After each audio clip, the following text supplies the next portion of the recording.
Nagraj Rudra episode 25। Nagraj Rudra और नागरानी मनसा ज्वालामुखी के गर्भ में पहुंच चुके हैं।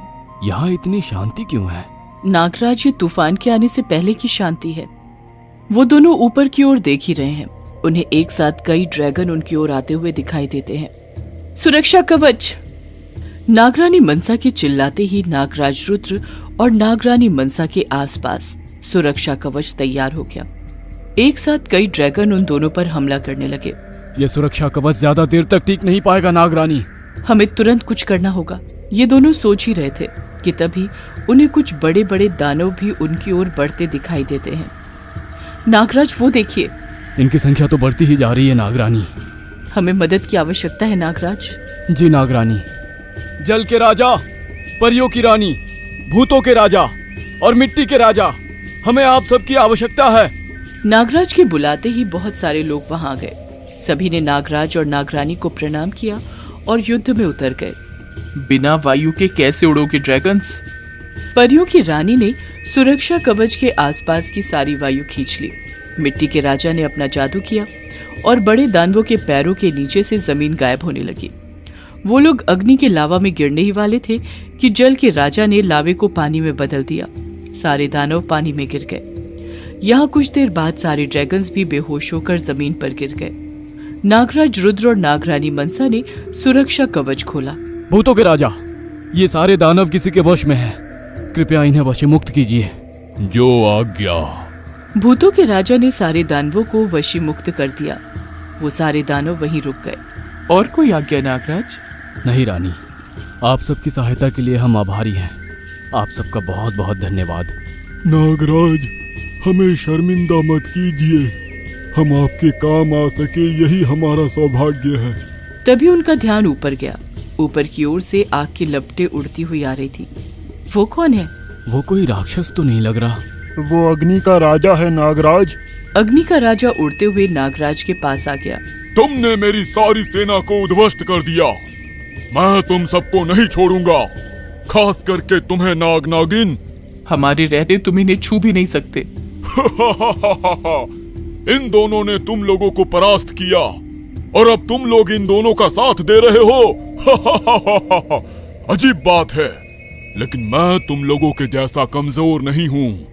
मैं इन दोनों को हराऊंगा। ठीक है, तो अब ये लड़ाई बस हमारे और तुम्हारे बीच है। आप सभी से निवेदन है कि कृपया इस लड़ाई में भाग ना ले। पर नागराज, हम पर विश्वास रखिए, भोलेनाथ हमारे साथ हैं। भोलेनाथ का नाम सुनकर सभी राजा और रानी शांत हो गए और अब युद्ध शुरू हो गया। नागराज रुद्र, नागरानी मनसा और अग्नि के राजा के बीच।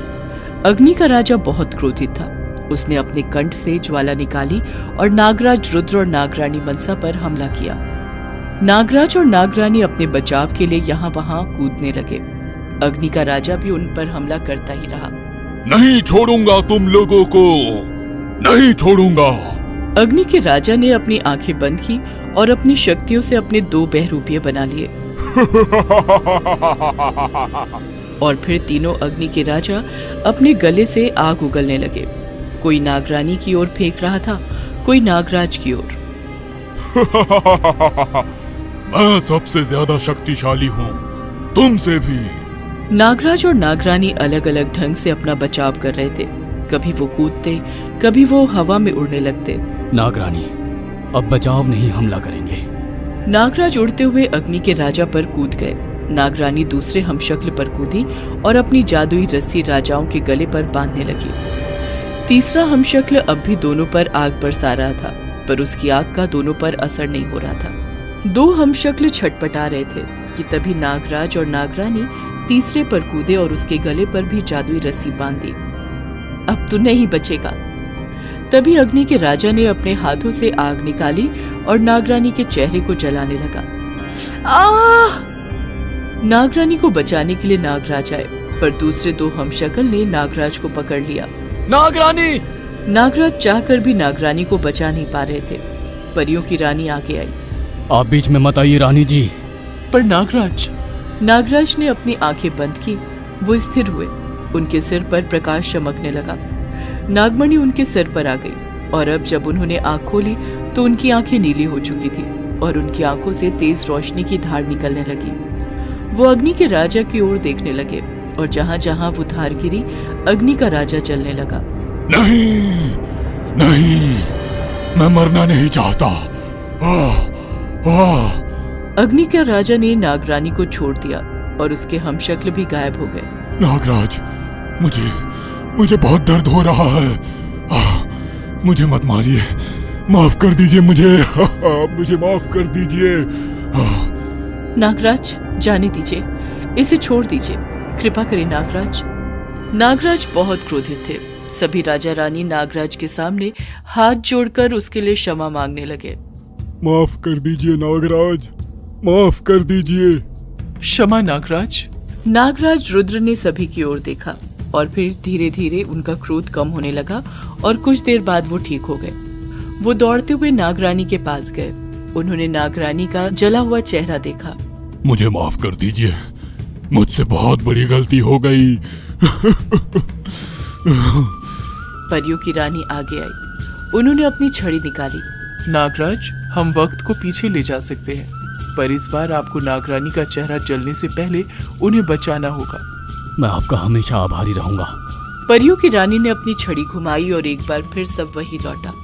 अब तू नहीं बचेगा। नागरानी मनसा अग्नि के राजा पर कूदने ही वाली थी। रुकिए नागरानी। नागराज रुद्र ने अपनी आंखें बंद की और अपनी शक्तियों को जगाया। एक बार फिर नागमणि नागराज के सर पर आ गई और उनकी आंखें नीली हो गईं और उनकी आंखों से तेज रोशनी निकलने लगी, जिससे अग्नि का राजा जलने लगा। नहीं, नहीं, मैं मरना नहीं चाहता। नहीं। अग्नि के राजा के हमशक्ल गायब हो गए और वो क्षमा की भीख मांगने लगा। नागराज ने अग्नि के राजा की प्रार्थना सुन ली और वो शांत हो गए। इस बार नागरानी भी ठीक थी और अग्नि का राजा अपनी जीवन की भीख मांग रहा था। नागराज, मुझे बहुत दर्द हो रहा है, मुझे मत मारिए। माफ कर दीजिए नागराज। हम तुम्हें क्षमा करते हैं, बावजूद इसके कि हम जानते हैं तुमने कितने लोगों को पीड़ा दी है। तुमने अपनी शक्तियां बढ़ाने के लिए क्या क्या नहीं किया। नागराज, मुझे पछतावा है। मैं कभी वापस ऐसा नहीं करूंगा, किसी को भी कोई नुकसान नहीं पहुंचाऊंगा। कृपया मुझे जीवन दान दे दीजिए। ठीक है, आज से बस अच्छाई के मार्ग पर चलना। तुम उन सब की मदद करना जिन्हें तुम्हारी वजह से हानि हुई है। जैसी आज्ञा नागराज। अब हमें भी आज्ञा दीजिए नागराज। हम दोनों आप सबके हमेशा ऋणी रहेंगे। ऋणी तो हम हैं, आपने हमें भी जीवन दान दिया है। तभी उन सबके सामने महादेव की आकृति नजर आई। सभी लोग हाथ जोड़कर खड़े हो गए। ओम नमः शिवाय। हे भगवान, आपका साक्षात दर्शन पाकर हम सबका जीवन धन्य हो गया। भोलेनाथ की आकृति ने सभी को आशीर्वाद दिया और फिर वो गायब हो गए। नागराज रुद्र और नागरानी मनसा के साथ सारे पंच महाभूतों के राजा रानी भी इस दिव्य अनुभव से पुलकित हो गए और सब एक साथ भोलेनाथ का जय जयकार पुकारने लगे। जय भोलेनाथ, जय भोलेनाथ, जय भोलेनाथ।